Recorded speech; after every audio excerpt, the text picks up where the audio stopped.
میرا نام نادیہ ہے اور میری عمر 22 سال ہے۔ میرا رشتہ کروانے کے لیے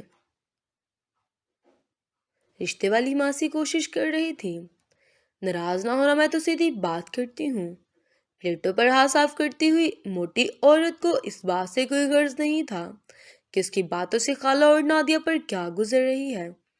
کہنے لگے کہ اگر کسی اچھی بھلی نظر آنے والی لڑکی کو خاندان میں رشتہ نہیں مل رہا ہو تو اس کا مطلب ہے کہ لڑکی میں کوئی خرابی ہے۔ نادیہ اڑی اڑی سی رنگت اور کانپتے ہاتھوں سے ٹرے لیے باہر نکلی، میری طرف ایک نظر ڈالی اور پھر کچن میں گھس گئی۔ خواتین کمرے میں سے باہر نکل رہی تھی۔ اتنا پڑھا لکھا اور خوبصورت گھر میں سے اس کا مطلب ہے کہ لڑکی اچھی نہیں ہوگی۔ اس سے مجھے اور کچھ سننے کی ہمت نہیں ہو رہی تھی۔ میں اس کے پیچھے کچن میں آ گیا اور وہ ہاتھ میں پیاز لیے کھڑی تھی اور آنکھوں میں آنسوؤں کا سیلاب تھا۔ یہ اس کا کزن تھا جو گالوں پر اس کا بہتا آنسو دیکھ رہا تھا۔ میں نے پیاز اس کے ہاتھ سے لیا۔ پیاز تو کڑوا نہیں ہے، زندگی کڑوی ہے نا، تو یہ زندگی مجھے دے دو۔ میں نے اس کے آنسو اپنی ہتھیلیوں پر سجا لیے ہیں۔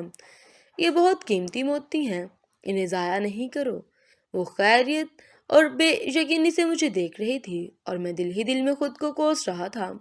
میں نے امی کے بار بار کہنے کے باوجود اس رشتے کے لیے حامی نہیں بھری تھی، حالانکہ شریک حیات کے لیے جن خوبیوں کی ضرورت تھی وہ تمام خوبیاں نادیہ میں موجود تھی۔